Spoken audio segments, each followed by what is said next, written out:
혹시 지난 느헤미야서 1장 설교가 기억이 잘 안 나시겠죠? 네. 벌써 약 3개월 전인데요. 기억이 안 나셔야 정상입니다. 저희가 보통 지난 설교를 언급하고 담임 목사님께서 지난주 설교를 이렇게 항상 물어보시잖아요. 그 이유가 뭐냐면 성경의 이야기는 매주 이제 따로따로 있는 그런 구분된 내용이 아니라 흐름이 있는 스토리이기 때문에 그렇습니다.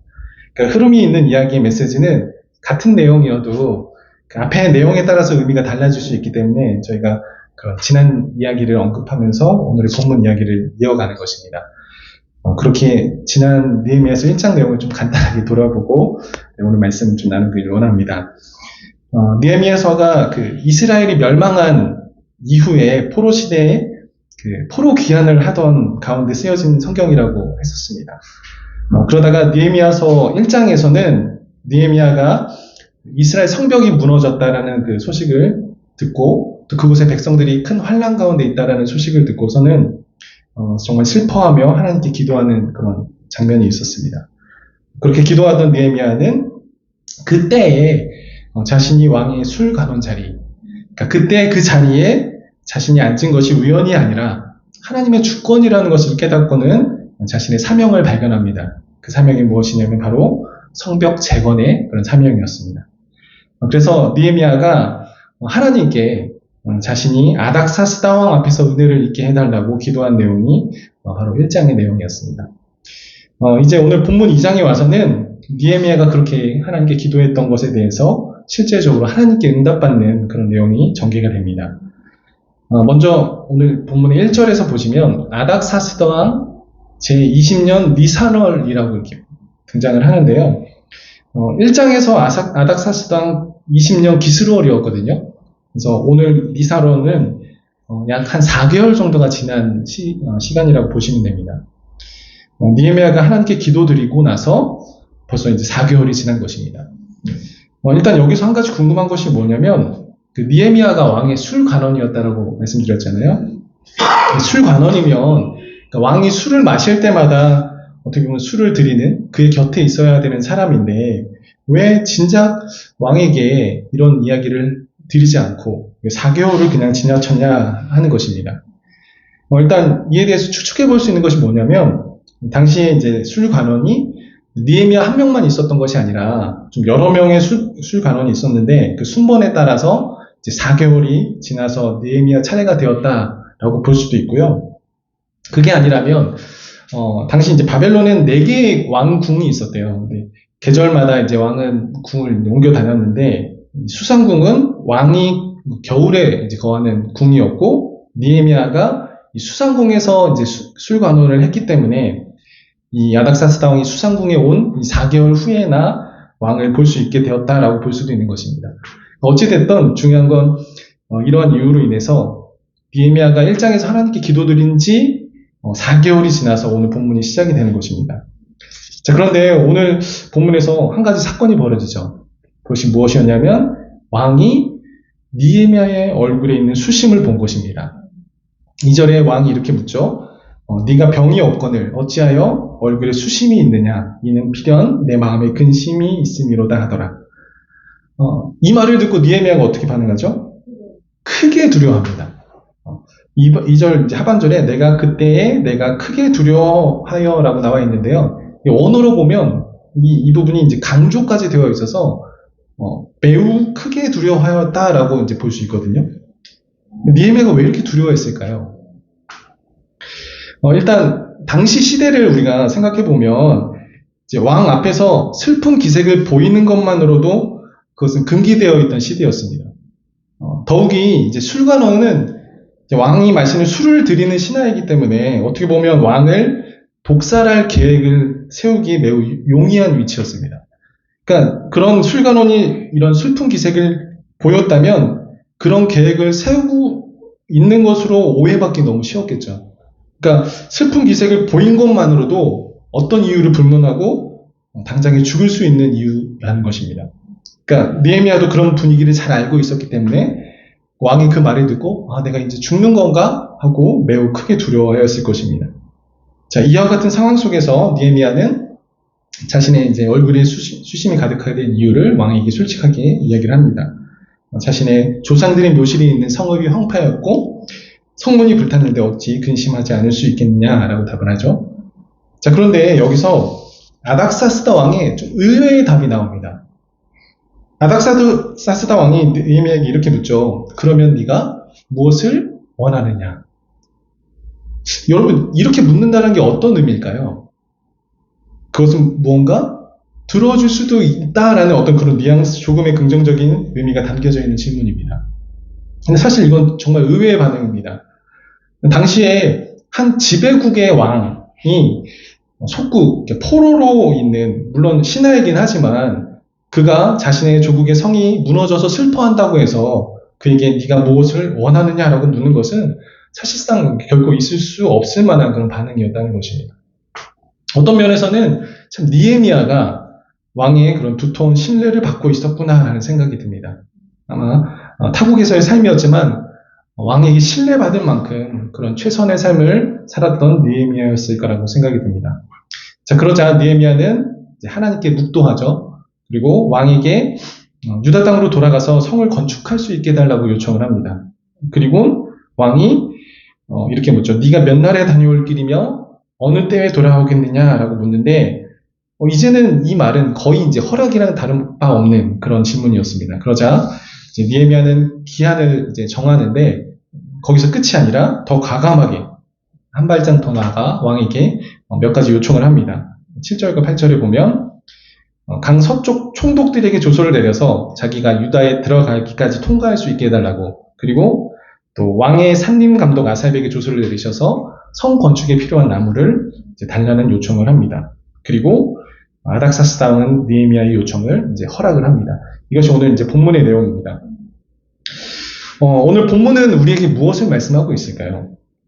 이제 먼저 본문에서 궁금한 것이 하나 있는데 그것은 뭐냐면 느헤미야가 이전에는 왕 앞에서 한 번도 그 얼굴에 수심을 비춘 적이 없었는데 왜 오늘 본문에서는 그 왕 앞에서 근심빛을 비췄을까 하는 것입니다. 앞에서도 제가 말씀드렸듯이 그 왕 앞에서 수심을 드러내는 것은 금기시 되던 시대였습니다. 느헤미야도 이 부분을 너무나 잘 알고 있었을 것입니다. 그래서 왕 앞에 나아갈 땐 당연히 이런 점을 인식하고 어느 정도 인식하고 나아가지 않았을까요? 그렇게 느헤미야는 이전에는 한 번도 왕 앞에서 수심을 드러낸 적이 없었습니다. 그랬던 느헤미야가 왜 오늘 본문에서 어찌 보면 좀 실수라고 할 수 있는 자신의 그런 수심을 왕 앞에서 드러냈을까 하는 것입니다. 이것을 좀 느헤미야 입장에서 한번 생각해 보시면 좋겠습니다. 느헤미야는 1장에서 자신이 그때 그 자리에 앉은 것이 분명히 하나님의 주권 때문이라는 것을 깨달았고, 그쵸? 성벽 재건이 자신에게 허락된 하나님의 사명이라는 것을 믿었습니다. 성벽 재건을 사명이라 받았고, 그래서 그것을 위해서 금식하며 또 하나님 앞에 은혜 있기를 구했는데 4개월 동안 아무런 응답이 없었다는 것입니다. 느헤미야의 입장에서는 지금 당장 가도 모자란데 그것이 하루, 한 주, 한 달이 지나고 벌써 4개월이나 지난 것입니다. 지금 예루살렘에 있는 하나님의 백성들에게는 큰 환난과 핍박이 있죠. 어떻게 보면 그들은 하루하루 어렵게 살고 있는데 그들의 삶은 어쩌면 이 하루하루가 위태위태한데 왜 하나님은 자신의 기도에 4개월이 지나도록 응답하지 않으시냐 하는 것입니다. 다른 것도 아니고 정말 그런 환난과 핍박 가운데 있는 하나님의 백성을 위해서 내가 기도하고 구했는데 하나님은 왜 응답하지 않으시냐. 이것이 느헤미야의 마음을 너무나 어렵게 하는 것입니다. 물론 제가 앞에서 설명드렸듯이 4개월 동안 왕 앞에 나갈 수 없었던 그런 상황이라는 것을 감안하더라도 느헤미야의 입장에서는 지금 하나님께서 응답하지 않고 계신다라고 느껴질 수밖에 없는 상황이라는 것입니다. 그래서 이전에는 한 번도 낸 적이 없었던 그 수심을 자신도 모르게 왕 앞에서 드러낸 것입니다. 더 큰 문제가 뭐냐면 그렇게 하나님의 뜻 때문에 근심했던 것이 오히려 죽을 수 있는 그런 위기를 만들어냈습니다. 왕이 그 근심빛을 발견한 것입니다. 사명을 이루기는커녕 그 전에 죽임을 당하게 생겼습니다. 그러니 느헤미야는 더욱 크게 두려워할 수밖에 없었던 것입니다. 자, 그런데 오늘 본문에서 그랬던 분위기가 한순간에 바뀌어버립니다. 그것이 어디이냐면 바로 4절입니다. 그리고 두려워하던 느헤미야의 반응도 완전히 바뀝니다. 처음에 왕이 내 얼굴에 수심이 가득한 것은 필연 마음의 근심이로다 했을 때는 너무나 두려워했던 느헤미야였는데 왕이 그럼 네가 무엇을 원하느냐라고 묻자 그의 첫 반응이 무엇이었죠? 바로 하나님께 묵도했다라는 것입니다. 그리고 이후에 이제 거침없이 자신이 원했던 것을 다 이야기합니다. 유다 땅에 가서 성 건축해 달라고 하는 것도 모자라서 서쪽에 있는 총독들에게 조서를 내려서 자기 무사 통과하게 해달라고 하고 또한 나무를 대달라고 합니다. 그러니까 두려워했던 모습은 어디 가고 당당한 그 자체의 느헤미야의 모습만 남은 것입니다. 자, 그러면 그렇게 두려워하던 느헤미야가 그토록 거침없는 사람으로 바뀌게 한 것은 무엇이었을까요? 느헤미야가 그 순간에 묵도했다라는 것은 뭐냐면 느헤미야가 하나님의 선한 손에 도우심을 느꼈기 때문이라는 것입니다. 그러니까 왕이 네가 무엇을 원하느냐라는 질문이 그냥 된 일이 아니라 이것은 하나님이 지금 도우시고 계시는 거다라고 느껴진 것입니다. 4개월 동안 기다렸던 그 하나님의 응답이 이제 시작되었다라고 느꼈던 것입니다. 그래서 그 순간 묵도했다라는 것은 그 하나님의 도우심의 손길을 느꼈기 때문에 그 하나님께 묵도하고 왕에게 담대히 대답을 한 것입니다. 자, 그리고 느헤미야가 그 두려웠던 순간에도 필요한 것들을 또 계속 바로 요청을 했던 것은 뭐냐면 그 4개월의 시간 동안 느헤미야는 이 순간을 위해서 기도하며 기다리며 준비했다라는 것입니다. 그러니까 자신이 하나님께 기도했던 것처럼 왕 앞에 자신이 은혜를 잊게 되면 무엇이 필요한지, 무엇을 요청해야 되는지 그는 생각하며 기다렸다는 것입니다. 그래서 성벽 재건에 무엇이 필요한지 그는 시뮬레이션을 돌려보고 그 생각을 했던 것입니다. 그렇게 하나님의 사명을 받았던 느헤미야는 그것을 위해서 준비해 왔습니다. 그리고 그 하나님의 때에 하나님의 선한 손의 도우심으로 드디어 성벽 재건 사역을 시작할 수 있게 되었던 것입니다. 오늘 본문의 이야기가 우리에게 무엇을 말씀하고 있을까요? 그것은 바로 하나님의 응답에는 하나님의 때가 있다라는 것입니다. 우리가 흔히 좀 잘못 생각하는 것 중에 하나가 뭐냐면 하나님의 응답은 우리가 원하는 때에 응답했으면 좋겠다라고 생각하는 것입니다. 이것이 단순히 사명에만 국한된 것이 아니라 평소 우리가 기도하는 것에 대해서도 마찬가지입니다. 물론 우리는 하나님의 때가 있다는 것을 말씀을 통해서 많이 들어왔고 그래서 믿고 그것을 기다릴 수 있습니다. 그러나 실제 내 삶에서 하나님의 때를 기다려신 분들은 그 시간이 얼마나 괴로운 시간이라는 것을 느껴보셨을 것입니다. 더욱이 내가 그것에 대해 소망하는 마음이 크면 클수록 괴로워하는 마음이 더욱 커집니다.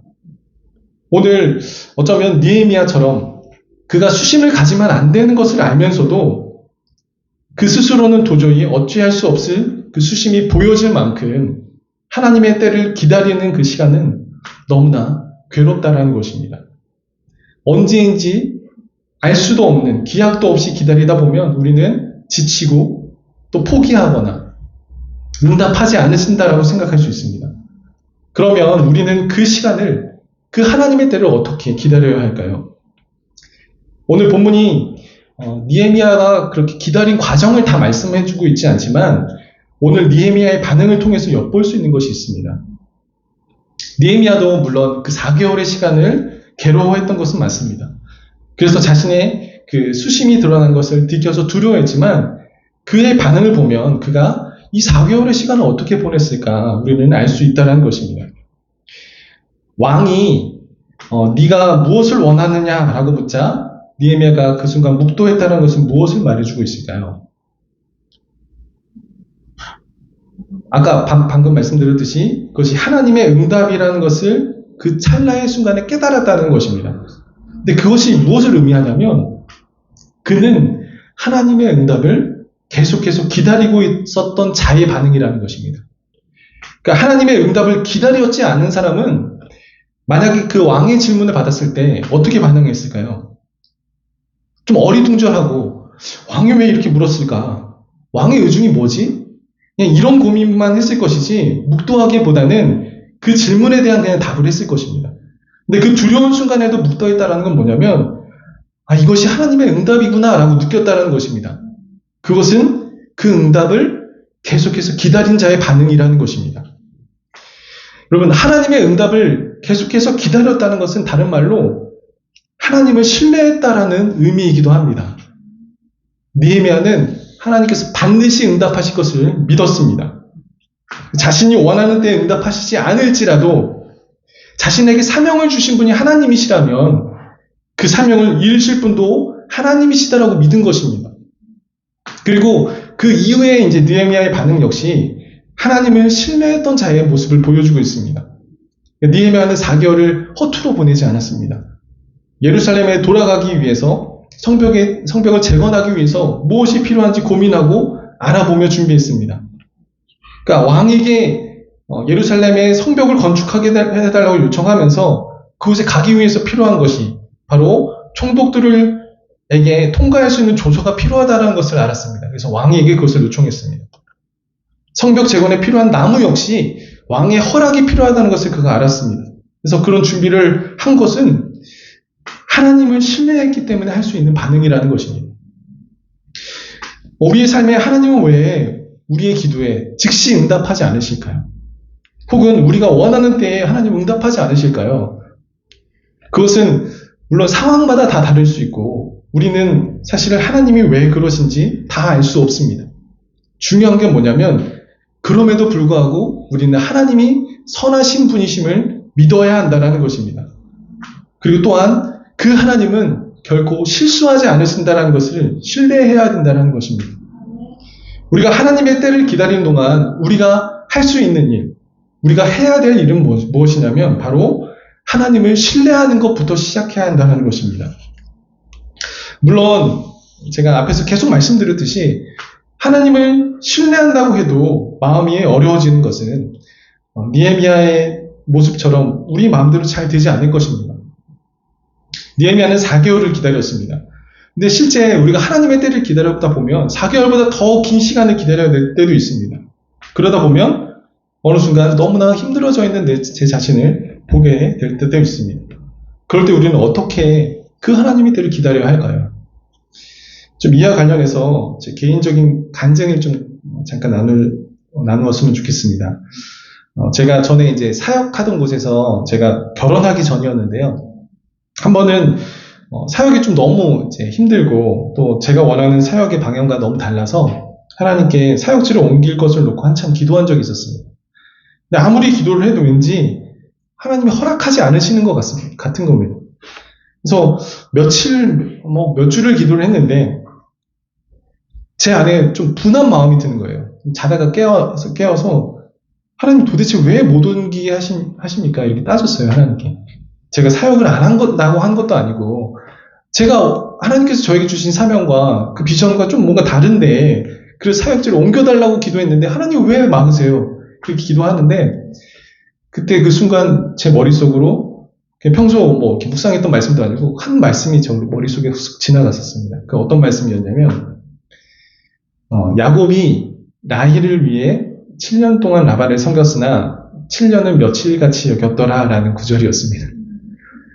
그랬더니 제 마음에 그 괴로웠던 모든 문제가 신기하게 감쪽같이 사라졌습니다. 왜냐하면 이 구절은 하나님께서 저에게 라헬을 주신다라는 그런 의미잖아요. 그 약속이 제 모든 괴로움을 다 잊게 했었습니다. 그래서 하나님 알겠습니다. 남겠습니다. 이랬거든요.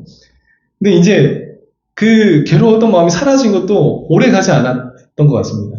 그러니까 하나님 약속을 주셨으면 뭔가 이렇게 계속 기미가 있어야 되는데 1년이 거의 다 되도록 제 주변에 이렇게 만남이 잘 이루어지지 않는 겁니다.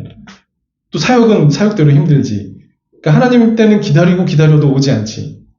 다시금 저희 얼굴에 이렇게 죽을 상이 되는 그런 상황이 되었습니다. 이렇게 지내다가 그 한계를 만나니까 어느 순간 하나님께 기도를 하는데 하나님 너무 괴롭습니다 라고 기도하는데 제 마음에 아마 이제 성령께서 말씀하신 것 같아요. 문득 이런 질문을 저한테 던졌습니다. 너 왜 힘드니? 이렇게 물어보더라고요. 제가 결국은 사역 문제와 또 또 큰 것 중에 하나는 결혼 문제라는 결론이 났습니다. 이것 때문에 힘들잖아요. 그랬더니 그러니까 제 아내 성령께서 그래, 그게 그렇게 힘들 수는 있어. 근데 너에게 예수님이 계시는데 그 문제가 너한테 그렇게 크니? 라고 이렇게 물으시더라고요. 너 예수님으로 부족하니? 근데 그 질문에 대답이 꽉 막히더라고요. 제가 저도 모르게 하나님 앞에 그렇게 고백했습니다. 아니요, 저 주님이 충분합니다. 이렇게 고백을 했습니다. 만약에 결혼이 하나님 뜻이 아니면 결혼 안 할게요. 저는 주님으로 기뻐하겠습니다. 라고 고백을 했었습니다. 그렇게 됐더니 제 얼굴이 변하더라고요. 그래서 실제 있었던 일이 한 청년이 주일날 그때 전도사였으니까요. 전도사님 무슨 좋은 일 있으세요? 이렇게 진짜 물어보셨어요. 그래서 저도 모르게 진짜 이렇게 대답했습니다. 전 예수님 때문에 기쁘지. 그리고 얼마 안 돼서 진짜 하나님의 때를 만났습니다. 에베소서 2장 4절에서 5절 말씀은 이렇게 우리에게 말씀하십니다. 긍휼이 풍성하신 하나님이 우리를 사랑하신 그 큰 사랑으로 인하여 허물로 죽은 우리를 그리스도와 함께 살리셨고 너희는 은혜로 구원을 받은 것이라. 여러분, 우리가 죽을 뻔한 위기에서 우리를 구해준 사람에게 뭐라고 하십니까? 그가 생명의 은인이라고 하죠. 근데 우리가 죽을 뻔했던 자가 아니라 이미 죄로 인해서 죽었던 하나님 우리를 살리셨다는 것입니다. 예수님을 믿는다는 것은 허물과 죄로 죽었던 우리가 십자가의 은혜로 살아난 것입니다. 그러니까 그 은혜를 알기에 그 은혜를 우리에게 주신 하나님이 나에게 가장 귀한 분이시라는 것입니다. 고백할 수밖에 없습니다. 그 주님이 나와 함께 하신다는 것은 이 세상에서 가장 귀한 것을 내가 가졌다라는 의미입니다. 그럼 기독교의 신앙생활은 무언가를 얻기 위해서 믿는 것이 아닙니다. 내 안에 없는 무언가를 채우기 위해서, 어떤 만족감과 행복감을 채우기 위해서 매주 예배드리는 것이 아닙니다. 우리는 이미 얻은 예수님 때문에 그분께 감사해서 그분을 위해 살고자 하는 것이 우리 신앙생활이어야 됩니다. 매주 예배드리는 것은 그분을 더 만나기 위해서 나아가는 것이 바로 예배입니다. 이것이 우리의 말로만 하는 고백이 아니라 내 삶의 실제가 되어야 한다는 것입니다. 우리가 하나님의 때를 기다리는 동안 해야 할 것이 뭐냐면 선하신 하나님을 신뢰하는 것입니다.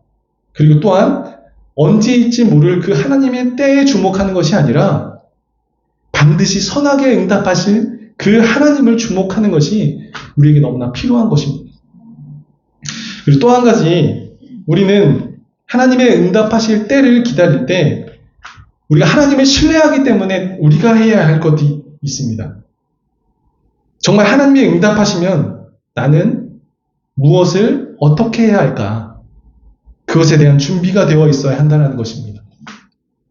느헤미야가 그 왕의 질문에 필요한 것을 그 자리에서 바로 요청할 수 있었던 이유는 바로 그가 그때를 준비해 왔기 때문에 그렇습니다. 응답하실 것을 이미 알고 있었던 것처럼 그는 준비를 했습니다. 여러분에게 사명은 무엇입니까? 여러분, 사명을 받았다고 해서 그것이 그냥 저절로 이루어지지 않습니다. 그것을 이루실 분이 하나님이시지만 그분이 우리를 부르셔서 우리에게 그 사명을 주셨다는 것은 우리가 그것을 위해서 우리도 해야 할 무언가가 있다는 것을 말씀해주고 있습니다. 여러분, 하나님의 때를 위해 준비하고 계십니까? 사명을 받기만 하고 아무것도 하지 않고 기다리는 사람이 아니라 느헤미야처럼 철저히 준비하고 그렇게 하나님께 쓰임받는 여러분 되셨으면 좋겠습니다. 그리고 준비에 관해서 여러분들에게 좀 한 가지 도전드리고 싶은 것이 있습니다. 우리 각자에게 허락된 사명이 있기도 하지만 특별히 그리스도인이라면 누구에게나 공통적으로 허락된 사명이 있습니다. 그것은 바로 우리가 예수님의 증인이 되어 그리스도를 증거하는 사명입니다. 물론 교회에서 전도하라는 말만큼 부담되는 말이 없다는 것을 너무나 잘 알고 있습니다. 네, 우리가 그것이 왜 부담되는지 그 이유를 잘 한번 생각해 보시면 좋을 것 같습니다. 어쩌면 지난 이제 교회 목회자들이 교회가 그냥 단순히 성장하기 위해서 전도하라고 강요했기 때문에 그것에 대해 부담을 느낀 수도 있다라고 생각이 듭니다. 그리고 또 그 이유를 내 안에서 찾다 보면 내가 그 복음의 은혜를 누리고 있지 않은데 전도하라고 하면 그것이 너무나 부담될 수도 있다는 것입니다. 내가 그 복음의 은혜를 누리지 않고 있는데 내가 누구에게 그것을 어떻게 전할 수 있겠습니까? 근데 중요한 건 그런 이유를 차치해서라도 우리는 우리 모든 그리스도인에게는 복음에 전할 사명이 있다는 것입니다. 여러분은 복음을 증거할 준비가 되어 있으십니까? 많은 그리스도인들이 교회를 오래 다녔어도 복음이 무엇인지 수없이 들어봤다고 해도 복음이 뭐예요? 라고 물어보면 참 이상하리만큼 대답을 잘 못하는 모습들을 많이 봅니다.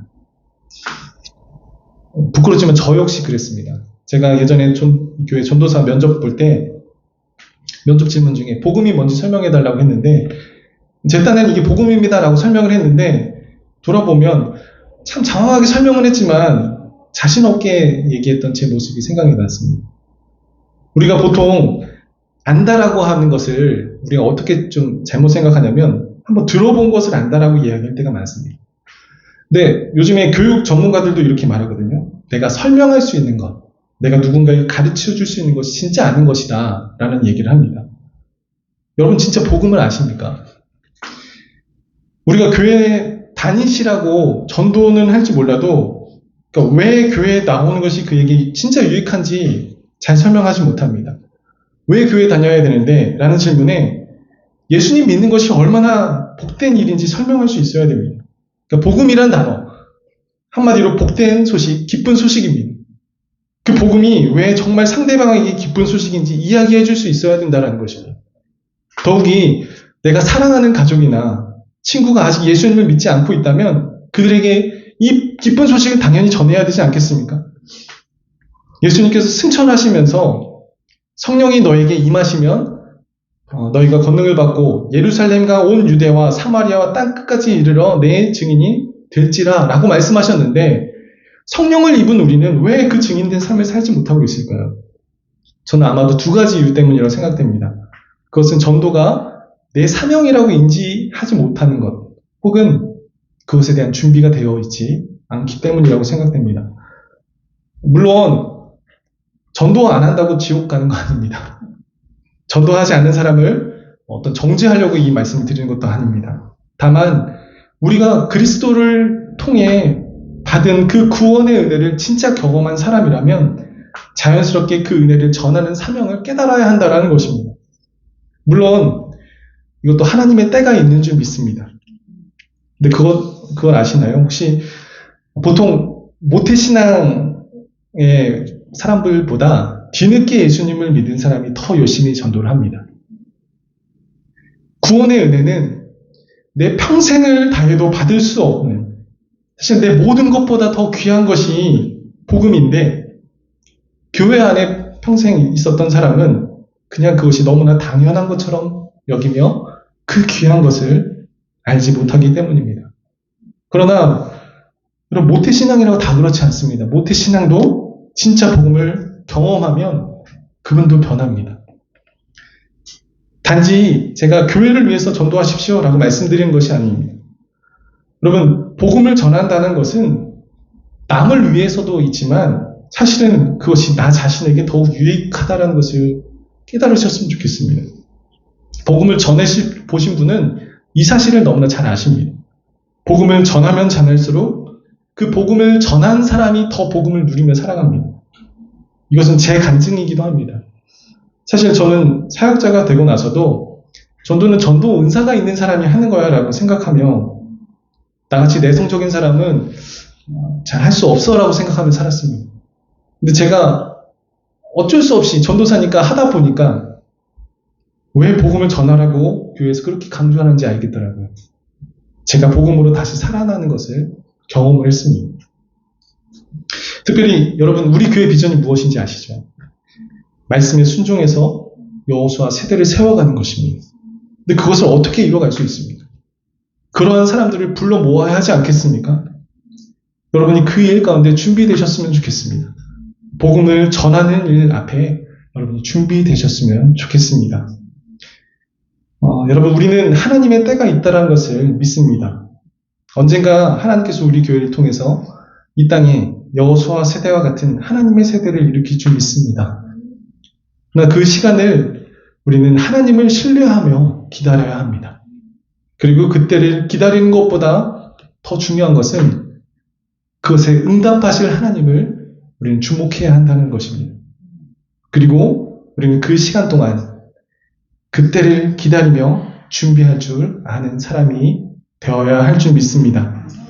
하나님을 신뢰함으로 하나님 때를 준비하며 기다리시는, 그래서 그 하나님의 때가 왔을 때 정말로 하나님 앞에 귀하게 쓰임 받으시는 우리 다사랑교회 성도 여러분 되시기를 주님의 이름으로 축원드립니다. 시간 함께 기도하시겠습니다.